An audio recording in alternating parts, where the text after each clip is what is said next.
Hi there. Today we're back on the pod for a midweek pod on a Wednesday. My friend and I used to have a thing in the city called Women's Wednesday where we would have a standing dinner. We would cook at one of our apartments and we would tell people, come through if you want. It's standing every Wednesday. Some people could come every Wednesday, some could come every once in a while. But it was a really beautiful time in my life. I miss my friend a lot. She lives in London now, and therefore Women's Wednesdays are really not so frequent. But I like the idea of doing a midweek podcast on a Wednesday for that reason, and it's midweek. And during this month, because it is Endometriosis Awareness Month, and because it is Women's History Month, I thought, why not do a couple more pods and see how we like it. I don't know how long this episode will go, but like I said on the last time, I am looking forward to making them 30 to 40 minutes.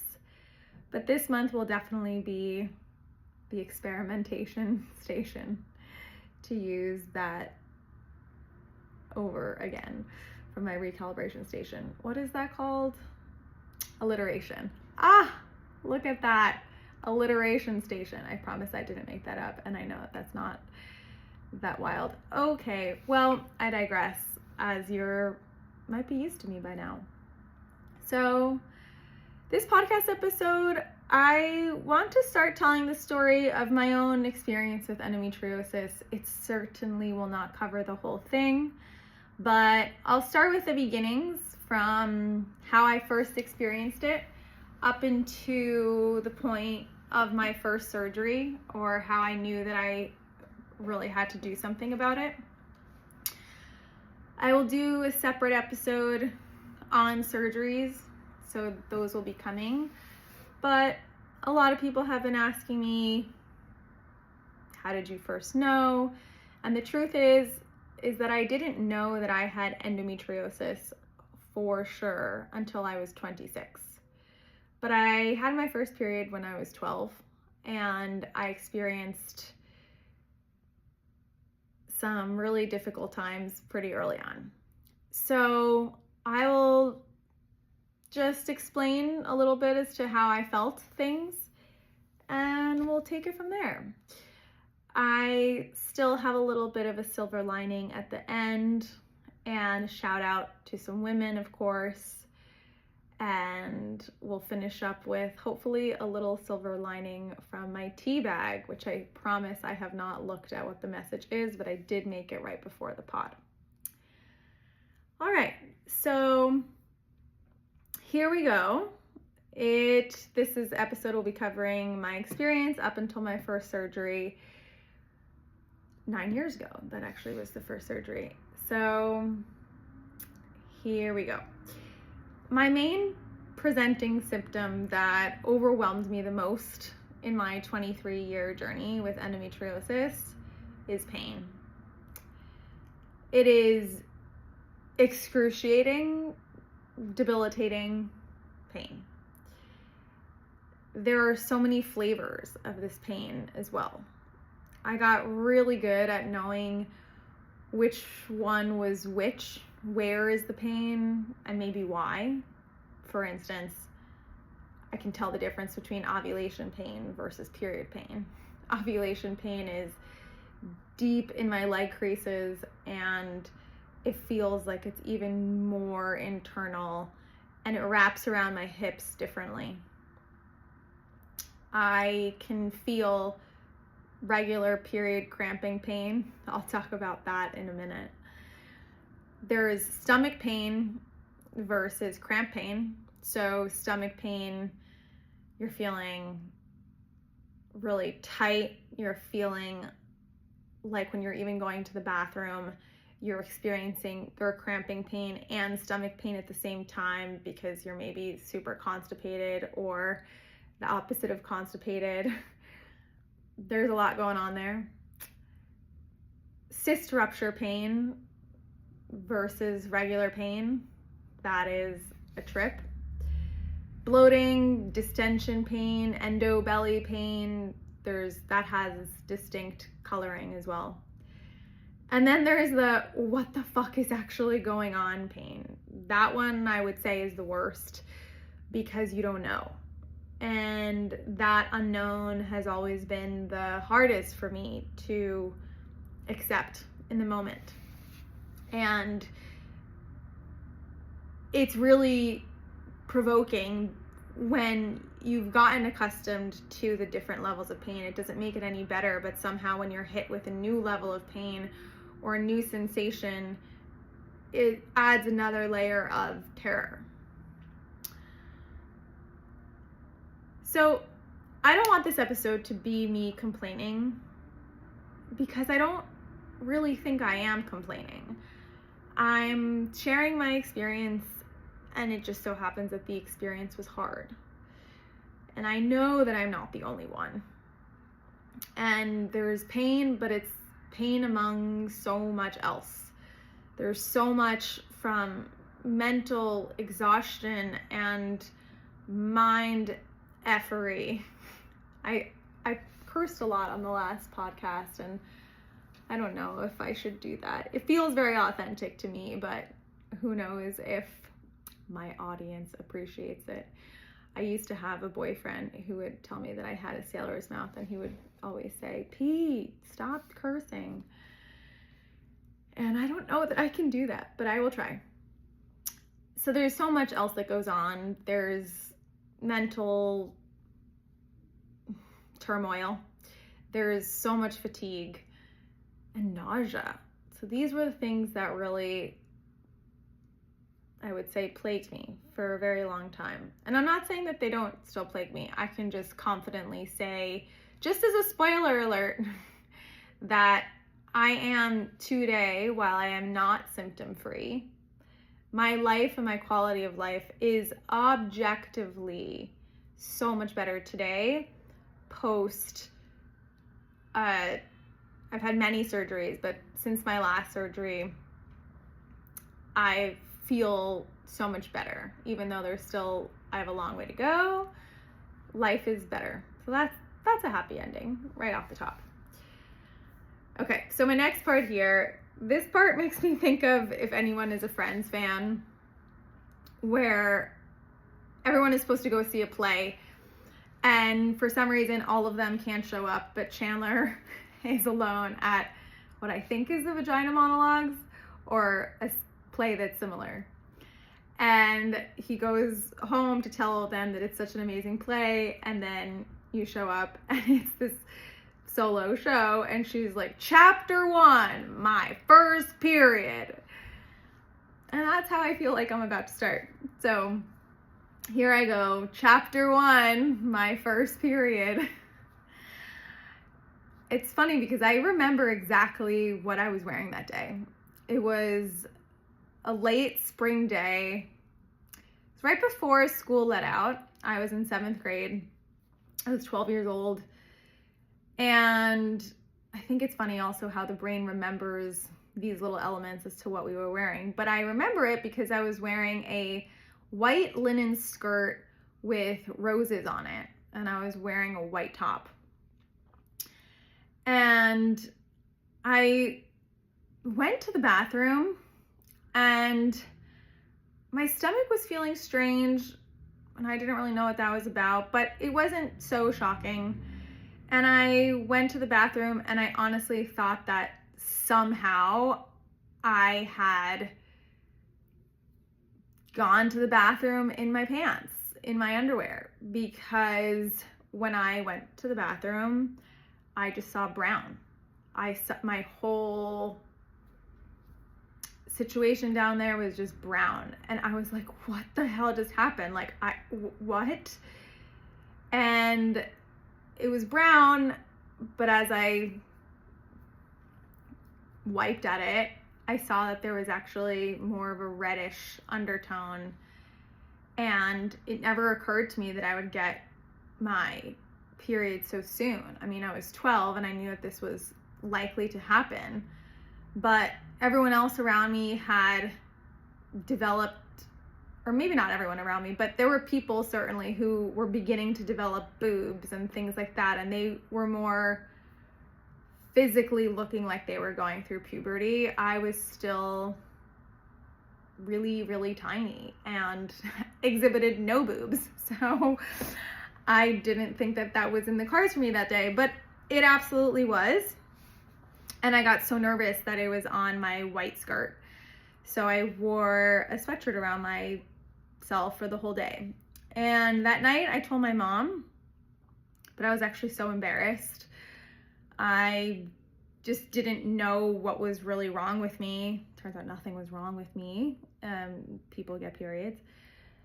That's another thing, is like, we all get periods and we're still so ashamed to talk about it. Less so now, but I think that topic of shame and the fact that we bleed every month is still, it's still not widely embraced. All right, moving on. So that was my first period, and I had a few months where things were, you know, they came and they went. I would say I didn't experience pain for those, but I remember I hated managing the blood. I hated pads, but I couldn't figure out how to use a tampon. So everything was just so messy and inconvenient. But I do remember one night there was like pain that arrived. It knocked on the door pretty harshly. Funnily enough, I also remember what I was wearing that night. I don't know why my brain imprints these things. And I was wearing this, well, you don't really care about what I was wearing, but I was wearing a black shirt, which maybe is somewhat ominous for what ensued for the rest of my life. So it just was this indescribable gnawing that I was taking my breath away. I was feeling so nauseous. It just felt like it was something that was trying to move out of me but couldn't. It felt like it was swallowing me whole, and the second that I thought it would go away or calm down for a minute, it would come back and swipe at me again. Sometimes I think of it like this animal, but I have so many different ways that I describe the pain now because, like I said before, there's just so many different flavors. But I remember walking back and forth to my mom's bathroom, and I just kept complaining to her that something's wrong, something's wrong. And as it turns out, my mom had endometriosis too. She didn't have a name for it. She and her sisters always had really horrible periods. So that was her experience. To her, it was normal in her household. Not that she condoned it or dismissed me in any way, but she just said, oh no, you know, sometimes these things can happen. Sometimes it's your period that can give you a lot of pain. I'm so sorry, but the same thing happened to me, and the same thing happened to my sisters. And that night was when she made me the first hot pack, the first hot water bottle that I had ever had. I don't think that I had even seen a hot water bottle up until that point, actually. And that was the first hot water bottle, hot pack of many. A goal I have for myself in this lifetime is to be very wealthy. But if I had $1 for every hot pack, I would not be very wealthy, but I think I've calculated this and I've made around 15,000 hot packs in my day. So me and the hot water bottle, and me in different versions of hot packs, because I've tried them all, we go way back, and I really pay homage to those things. Like, we're pretty much besties. So different flavors of pain, It's different for every person, so I won't speak for everybody, but there's definitely ways that these cramps lightning shock you and electrocute you. You'll be sitting there and all of a sudden it like reverberates up through your cervix, like at the gusset of your underwear, and it's just like it strikes and it will shock you. And then you also have this ringing and twisting and turning, like someone is taking a towel or just taking your intestines and just like corkscrewing them in the opposite way. And I always just say that I'm writhing in pain. I'm not sitting on a couch just with a furrowed brow. It is, I'm bent over, I'm digging my hands into my fat, into my skin, trying to grab my uterus wings and trying to fight this animal that is inside of me that is twisting things the other way. I am screaming because there's nothing else for me to do, and it's just overtaking my body completely. And I'm crying hysterically and I'm sobbing. And I'm not trying to be dramatic. It's just that the level of pain that hits really is unfathomable. And there are times where it'd be the middle of the night and I'd sprint out of my house in the dead of the night to even try and distract it. It's not that I really felt like I could move, but me rolling around, stretching, frog pose, child's pose, nothing would work. And God bless my mother, who would get in the car and drive behind me while I sprinted down the roads. And she was so generous with that because she would go at any time and she would just allow me to sprint it out if I could, but she wanted to follow me so that I wouldn't get too far. And well, first of all, I was a very young person and running around in the streets, even though it was a very safe suburban neighborhood, was not the best idea. But she wanted to make sure that I would always have an out and that I could get back in the car. She made me so many heat packs. She introduced me to castor oil packs. She introduced me to magnet therapy. There were, of course, so many drugs, which I'll talk about, but it's a very emotional thing thinking about it because you don't really know how to explain it to anybody. And when you do, you can sound really dramatic, which is something that women have been painted as for such a long time. And I hate being the person to add to that in any way. But it is the truth.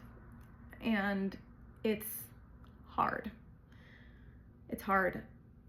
There's other ways that I think about explaining them, like if you're baking and you have a KitchenAid stand mixer, and then the way that those prongs sort of move, I always feel like that's happening inside of me. And then as the pain increases, I feel like they grow these serrated edges and they increase in speed. And then it's just like, Arr! There's also stabbing. So for those of you who see me making my videos on Instagram, there's also just pure stabbing with knives in all different directions. And then it's like someone is on one side of your uterus doing the serrated KitchenAid stand mixer, and on the other, there's Mike Myers hacking away. And you just are so confused how and why this is happening. It's interesting as a euphemism. So there was the pain. I won't belabor the point, but it's not fun. And then you miss out on a lot of things. And because you're missing out, there's a lot of repercussions and consequences. So I would miss school. I'd miss work as a high schooler. I'd miss things like gymnastics practice. And then there's things that I call in my professional adult life. And I think work was a really big one. But even in high school, middle school, well, 8th grade and middle school I kind of hated. That was a horrible time for me. So missing school was not the worst thing in the world.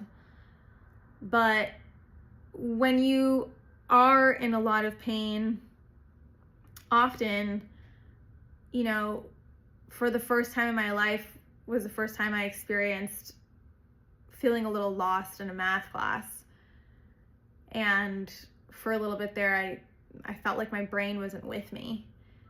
And I finally got it back, but that was sad. The day that I did not get an A on a math test, I was like, what? I digress. But, in high school, I'd miss classes. I'd miss prepping for tests. I'd miss out on the social life, but I honestly care less about that. But I did care about leaving my friends in the middle of the day. Like, I had friends with whom I shared a locker, and I really missed seeing them. And I knew what it was like whenever my friends weren't at school, and I hated when they weren't at school. But even as a high schooler, I took work very seriously. I worked at a fantastic backyard store where I built patio furniture, and I advised people on what bird feeders they should use and what bird seed, and it was a really fun time. But I had to miss work from time to time, and the thing is, you can never plan ahead for it. You could say, oh, I think I'm gonna get my period in 31 days, but it comes in 29, and that was supposed to be your shift. And whether or not I hauled my ass into work but just had glazed eyes over, or couldn't really take out and break down all the boxes and lug them down they called it the dungeon, and build Adirondack chairs. It was just, I had a very physical job, and that was hard. I didn't like feeling not prepared for a test. I didn't like feeling like I was behind. I always made it up, and it was always fine, but it really created another level of anxiety that maybe I might not have had. But when I think about work and the terror that it brought me around my professional life, I was just really scared to say it and talk about it, and I felt so much shame. Like, at school, your friends are your friends, and thankfully I had really great relationships with my teachers, so I don't know if they really understood, but they liked me enough, so they worked with me. But my very first job, actually my very first internship, I was at Burberry, a very buttoned up place. And I was sitting there, and I had arrived in the morning, but I knew that it was just going to be a bad day. I knew it, but I didn't want to be the intern that called out and didn't show up to work.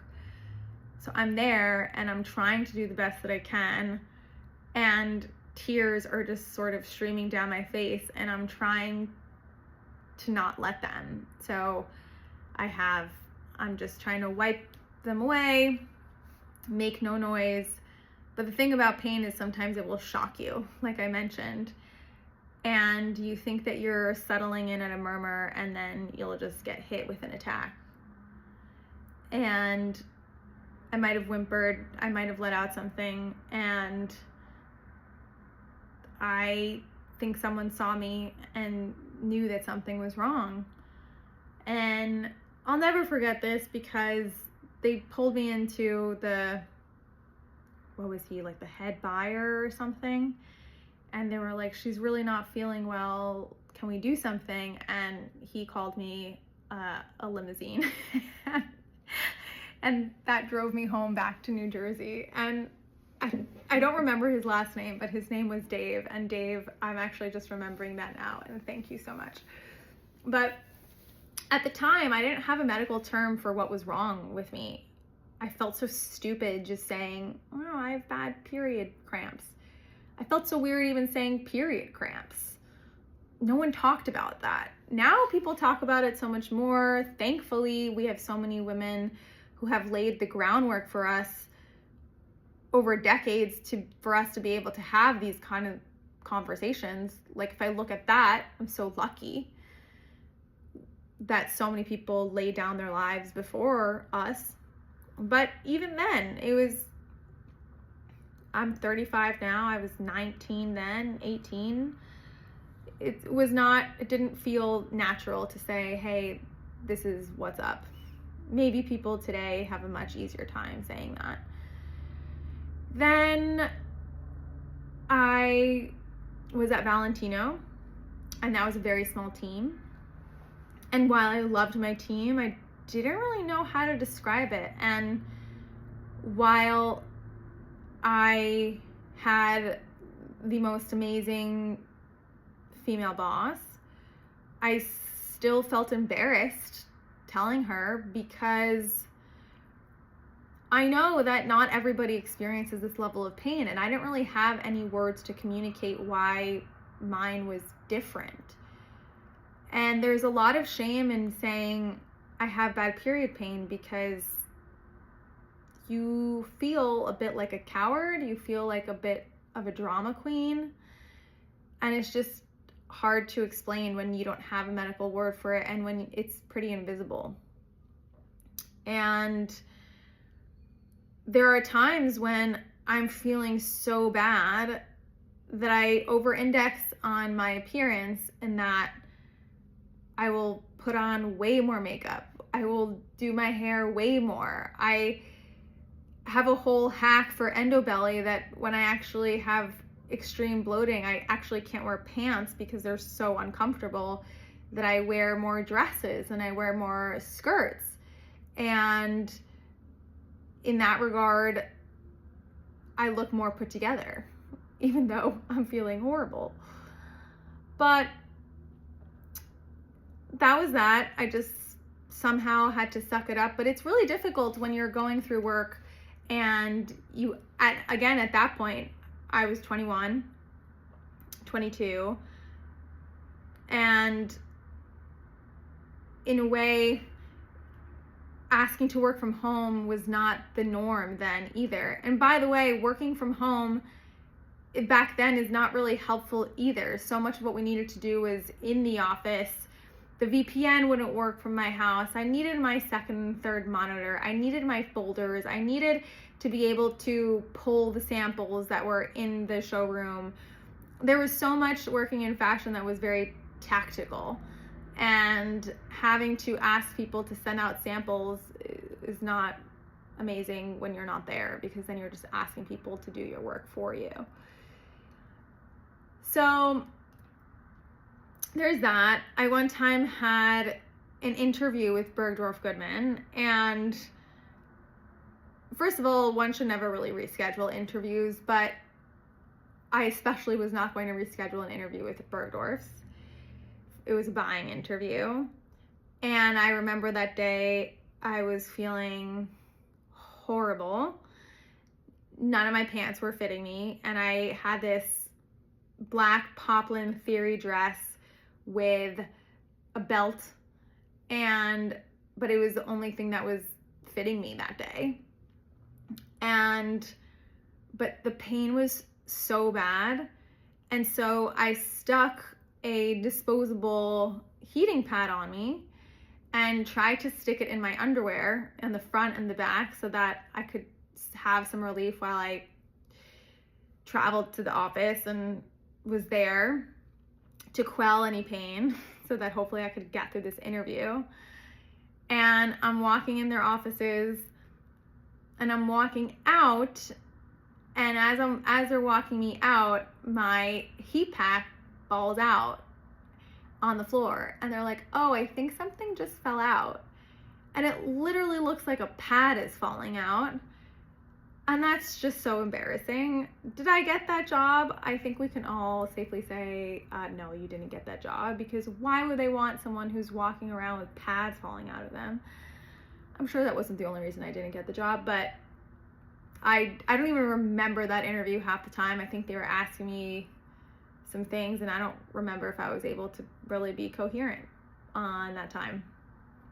But anyway, then I transitioned into other roles over the course of my time, and still it didn't really get better. Telling a female boss that I had bad cramps, it was like, well, too bad, so sad, suck it up. And that was hurtful, but I also get it. She might be coming from the perspective that she doesn't have bad cramps, or she has other friends who have cramps and they're still able to get through it. And endometriosis was not a term that most people knew about now. And it just did not ever really feel like it flowed. Over time, I had a surgery, which I'll get to and talk about, but I had to take 6 months time away from the workforce then, or even longer actually. That one might have been longer. And coming back to the workforce and trying to find a new job, I had to explain, and that was hard. But then I would explain what happened, but then even so, people weren't always immediately very kind or understanding that this was still going to be an issue moving forward. And like I said earlier, I take work very seriously, and so that was a real mental spiral for me. Like, I couldn't be counted on, or that was my fear, that people would look at me like I couldn't be counted on. And I did everything in my power to make sure that I was able to be counted on. And I don't know that I always succeeded. In fact, I know that I didn't always succeed. But it created this other level of anxiety around, I don't know what day of the month this is going to strike. Like, I can't prepare for this all the time. And just when you think that you have prepared for it, it doesn't come that week and it strikes the next week. So hard. I had my first really good experience telling someone at work when I finally moved to tech. And I will never forget that one day, it was at Monday, and things were really, really, really bad. And I had to tell my boss because I was just thinking, I'm so tired of hiding behind this anymore. I'm so tired of feeling so shameful about this. And by that point, I had already had my first surgery. So I knew that I had endometriosis, and I went to him and I said, I have this disease. It's called endometriosis. And he said, say no more. I am so sorry. I know about this, and that's awful. And don't even think twice about it. Whatever you need, tell me. It's yours. Or don't tell me. You don't have to tell me anything. You didn't even have to tell me now, but I appreciate you telling me. And he was so sensitive. And when I tell you that this guy does not come off as though he's a sensitive person, yeah. But this guy is like a tough fighter, like actual fights. But he was the sweetest person, and that really gave me so much hope. Anyway, I think I'm really digressing, but it causes a lot of anxiety when you don't know how you're going to be able to show up for work. And also when you're at work, you don't have the things that make you comfortable, and that's a whole other issue. So what did I use to help me feel better? Well, there were things like heat packs and castor oil packs, massage, TENS machines. TENS machines are transcutaneous electrical nerve stimulations, cold packs sometimes if I was at a friend's. And these things never took my pain away. It was just, if I was at a level 100, they might bring me down some, and I would take any little bit that I could. Then let's talk about some drugs. I flooded myself with definitely Advil, Tylenol, all of those anti-inflammatories. The irony is that when you take so many of those, you actually have so many stomach issues from them, and you inflame your stomach. Then we have the pharmaceuticals.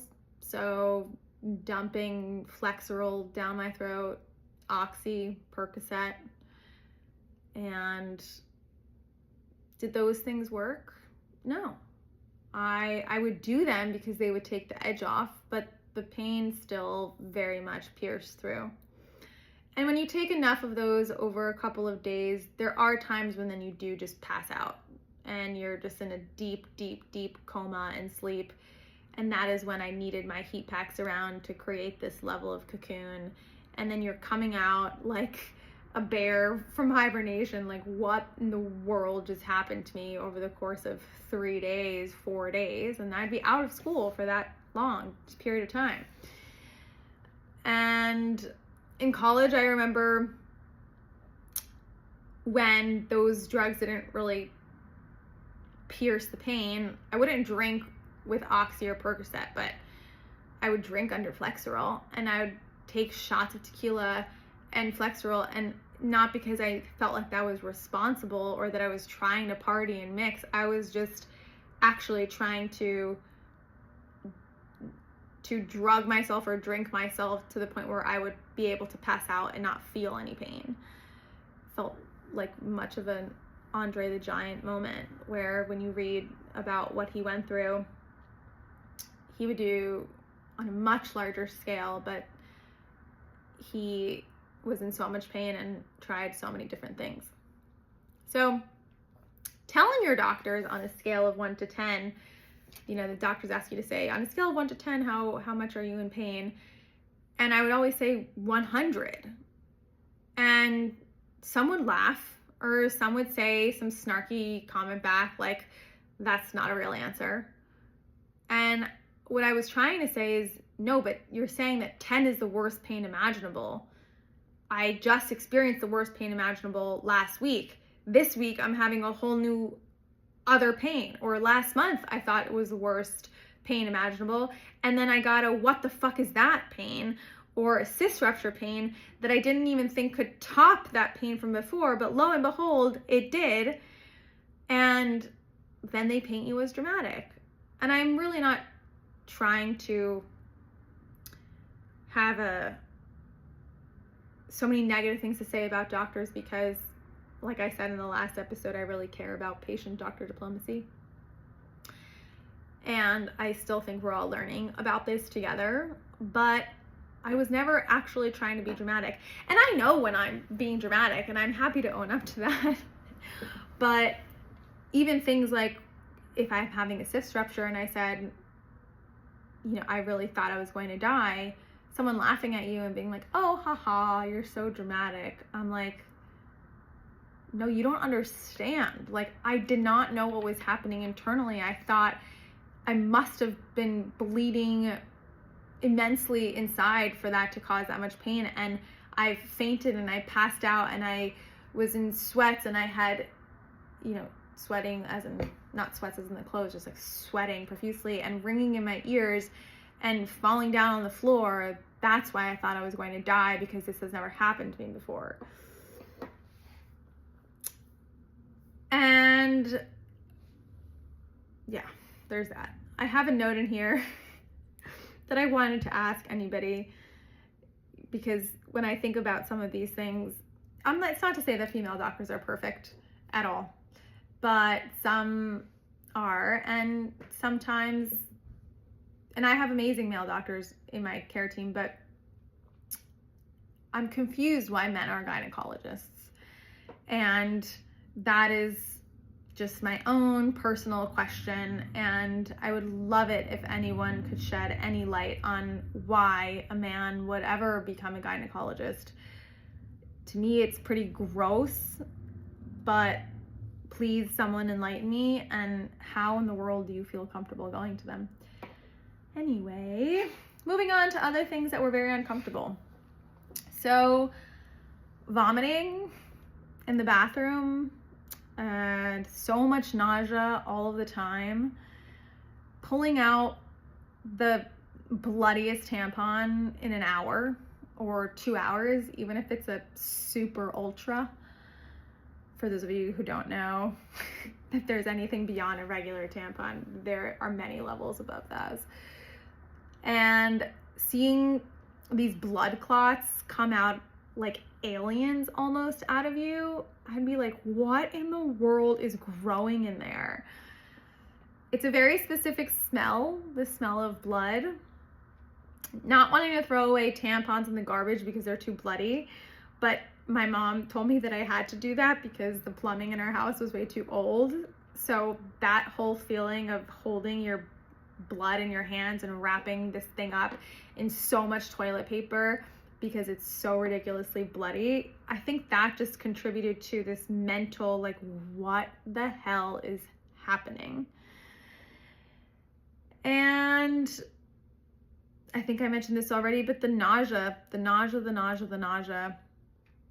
And I can't really stand up straight, so you're walking and you're just kind of at this like bent over angle, and then your back starts to hurt. And yeah, those were the symptoms that presented themselves. I would say for a long time I didn't really give myself any, that's credit, but I didn't make myself aware of this. But the fatigue is so freaking real. Later on, I've learned that the level of fatigue that you experience from a chronic pain disorder is a whole different kind of fatigue. And later I learned that as a result of so much chronic pain, I had developed a pain processing disorder, so my nerves were all messed up. Then there's other little things that make you feel shame, and they're crawling into every crevice of your life. They're little things, and you don't really think that much of them, but every little part of the experience of having your period becomes so cringeworthy. So sneaking your tampon into your sleeve when you have to go to a bathroom. I think most girls do that. I don't think that's just, specific to people who have endometriosis. Bleeding through your pants, ruining all of your underwear. The idea of having period underwear, again, most women do, but you just get used to just bleeding all over so many. You don't want to ruin more. Telling boyfriends, it's so weird to tell your boyfriends that you have this thing, and it is sort of sweet though how they've all learned how to make hot water bottles. Some are better than others at making them, some are more proactive than others at making them, but every single boyfriend of mine has learned how to make a hot water bottle, and that was always kind of cute. Tears all over your pillow. Well, if you're anything like me and you I now take taking off my makeup pretty seriously, but for a long time I never took my makeup off when I went to bed. And waking up and then having black mascara tears all over your pillows when the pain rolls in at 4 or 5 in the morning, just like knock, knock, knock, hello, I'm here. And that was also something that one of my doctors later in life told me about, is there are some imbalances that happen in particular with endometriosis patients, and it affects different areas of your blood, and you're also not really processing nutrients the right way. And there is something with endometriosis and getting pain that wakes you up really early in the morning, like 3, 4, 5 a.m. And it's weird because it comes on and you're like, ow, ow, I'm hurting, ow. And then it just like before your brain is even online, you're actually having a full-fledged attack on your system. And I say you're having a full-fledged attack, and I say that because it's what you experienced. I now don't believe that my body is attacking me, though I definitely used to. I definitely used to feel like my body is against me. It was never against me. I've learned through very specific therapies and psychedelic therapies that it was protecting me, but it is interesting when it comes hard knocking. And then I would say another mental, I'll just say it, mind fuck. It's a huge mind fuck. And I've talked about this on my Instagram stories, is the forgetting. You go through this horrific hurricane of pain, and then your body is almost so traumatized from that experience that it forgets. Like, I literally would forget every month, or you would forget, but then you're also simultaneously still bracing for it at the same time. It's this weird two things can be true at the same time, because you're experiencing terror, like, oh my God, oh my God, oh my God, oh my God. Let's say work is trying to put on an event. They want you to run the event, or a client is trying to do a really big on-site in a meeting, and you're like, oh my God.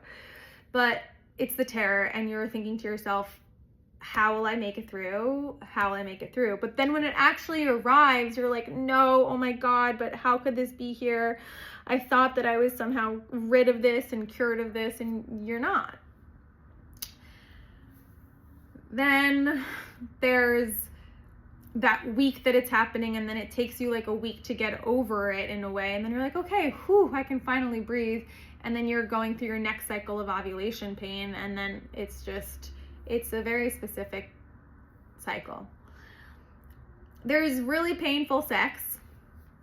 So just when you think you're being okay, or you're overly cautious, which isn't really a very sexy place to be, when you're like, oh, is this okay? Oh, okay, yeah, it's okay. Like, ugh, gross. Just like one wrong thrust and it's all over. And it's like, ow, like screaming, ow, like, ouch. And then like, get off of me. And like, it's just not, it's an intimacy killer for sure. And there's really not much that I could do. There wasn't much that I could do. I would just take my drugs, take my TENS machine, take my heat packs, and I would try to feel better.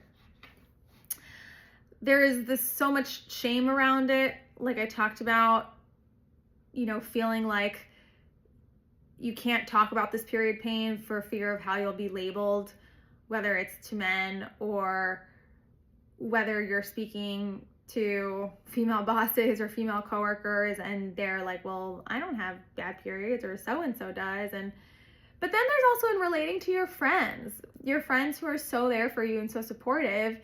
And then they feel like they can't talk to you because they're like, oh, well, I know that you have really bad periods, so I won't say anything. And I'm like, no, I want to be a part of your conversation. I want to be a part of your life. Or sometimes I would get so in my head and so scared that people weren't actually that sympathetic, but they would tell me like, oh, well, you get really bad periods. And I'm like, do you secretly resent me for this? Like, do you secretly resent me for not being able to show up sometimes, or canceling last minute? Is that annoying for you? As a people pleaser back then, it was really hard for me to not show up for people, but then I also needed to just sometimes stay home. If you're going away for the weekend, what does that look like if you get a flare? If you're sleeping over at a friend's house, if you're at a friend's house, but then their parents are there and then you are down and out, you feel rude.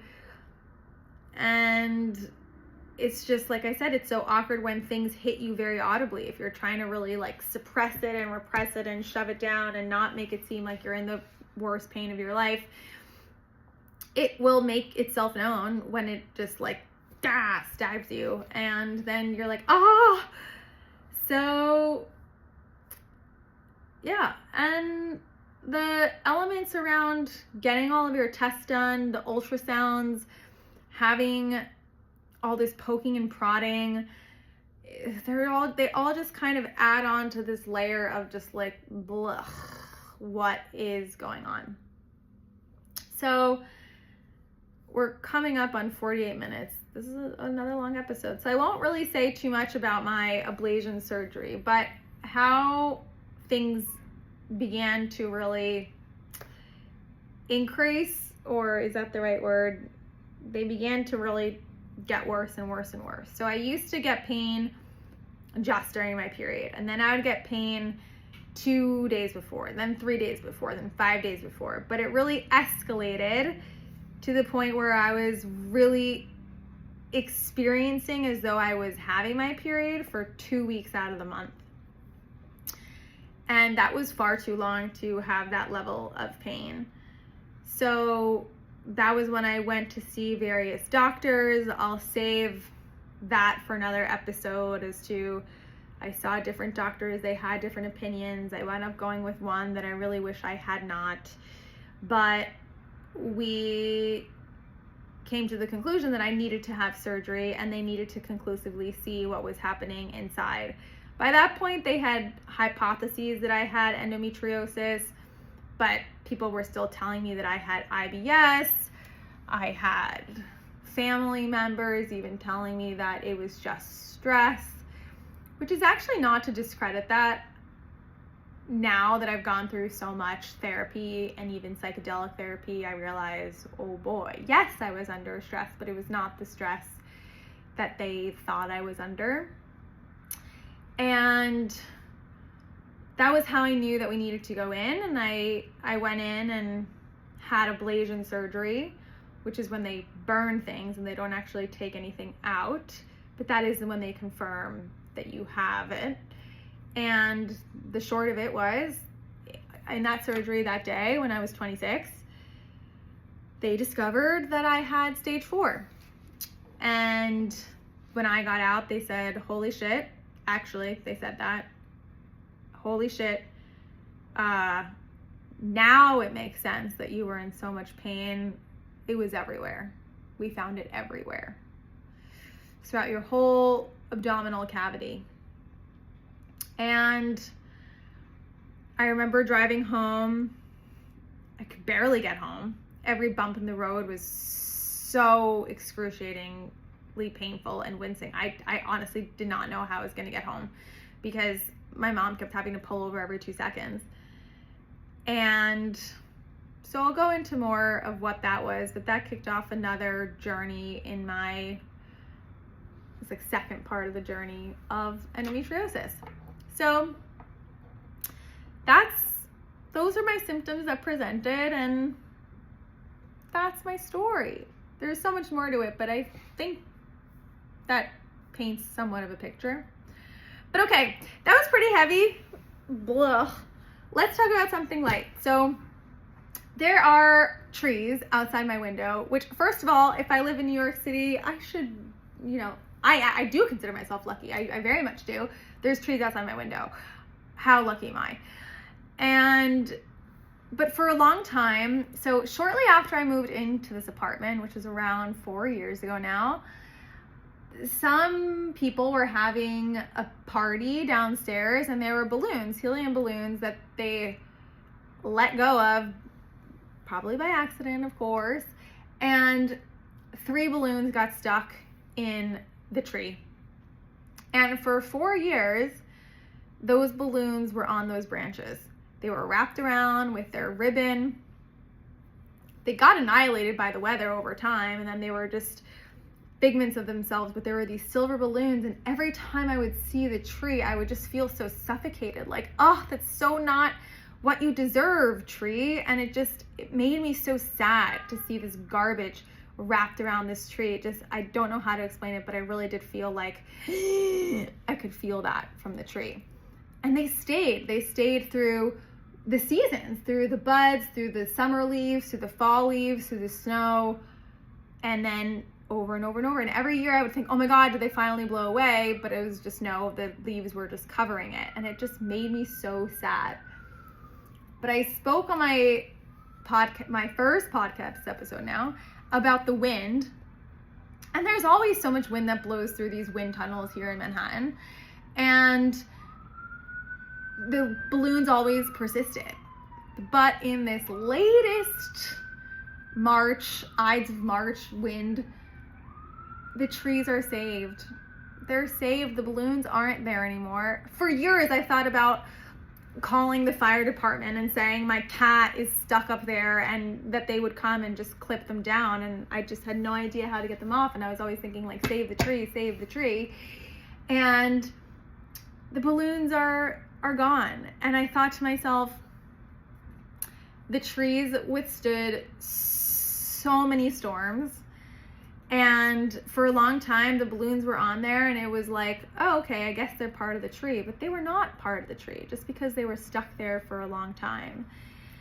And so I'm so happy that they're rid of them. Through their tumultuous storms that they have withstood, finally those storms cleared out and reset them back to who they were. So that's so nice, and there's so many metaphors that you can make from that. But this week, actually just last night, I had some devastating news. It was really devastating to me, what felt like a really big, massive business setback, blow, obstacle that I wasn't anticipating. And I thought, no, this is not going to be something that sticks with me for forever. There will be a way around this. It's not a permanent setback. The winds will blow, and that felt like a blow, but ultimately there will be more winds that blow, and there will be some clearing, and things will be all right again. And I knew that I was going to be filming about endometriosis and my story, and thinking about all these times that the storm came and filled my body, and I'm so much better now. I'm so much better. Do I still experience pain? Yes, I do. Had most recent, well, you don't need to know, but I still experience pain. I don't need to detail every single time I have pain for you, but I'm thinking of myself as this tree, and I'm thinking I will breathe again. I have had multiple times where I've breathed again when I thought that I wouldn't. So that's really positive. And we are the tree. We are not the diseases or the balloons that are on us. And I was reminded of that even just last weekend when we were walking, and my friend pointed out that there were buds on the trees, and reminded me that, yeah, even if we don't see the blossoms, they will be there, and the tree will remain, and we are not what is on us, but we are the trees. It took me a really long time to make that. I don't feel like I really landed the plane on that one, but you get it. And then the Women's History Month portion, which I still feel is important, is I will highlight Brene Brown. So I was watching Atlas of the Heart one time from Brene Brown, and she talks a lot about vulnerability, and I used to really think that I was so great at vulnerability. I'd be like, so many people have seen me cry, so I'm like, oh, clearly I'm good at it. I'm not good at it. I'm not good at it at all. And I have a really big problem asking for help. When someone asks me, I'm good at crying about it and just feeling really weepy. But Brene Brown said it really takes a lot more vulnerability and courage to actually call up a friend and say, hey, I really need your help. And so late yesterday afternoon, early evening, when I got some what was then devastating news, now I'm over it, or have found a way to use it, I really felt so defeated. And normally I might cry. Didn't cry this time. That was also a win. Like, wow, look at me now. I'm not throwing a tantrum. But I was still so devastated. Or I'd cry my mom. Did not do that. But we'll bring A back. A seems to be a really big person in my life this week. I called her, and I called my friend Jay. And both of these women were there for me in such a huge way. And to think that I would be weak for calling them is so absurd, because they were so ready to listen. They were so ready to give me space. They were so ready to remind me of who I am when I can't always remind myself of who I am. And today they both checked in on me, and they were like, oh my God, thank God, your voice is back, your energy is back, you're back. And they were like, you were a shell of yourself yesterday. And I think the reason why I'm not a shell of myself today is because I had these women who helped hold me up. And I realized that we bounce back, especially when we're in community. There's really no honor for me in trying to do things alone anymore, but I've felt really scared to ask for help. And learning to do it little by little feels really good, because now I see that it just creates strength and gives friendships an opportunity to grow. So it's okay to ask for help. And I hope that if you're having a feeling where you feel like you don't want to burden anybody or not, and by the way, I've had so many amazing friends who have urged me to do this, and I have not. So I don't want to paint it as just only these two. There are so many women who I could absolutely have called, but it's okay to ask for help. I hope you learn how to ask for help. If you ever want to talk about anything, I'm here. And thank you for listening. Thank you to A and J. Thank you to Brene Brown. And thank you to everyone who has been listening along. I really appreciate you, and thank you for hearing my story. Okay, it's an hour. We're gonna wrap it up.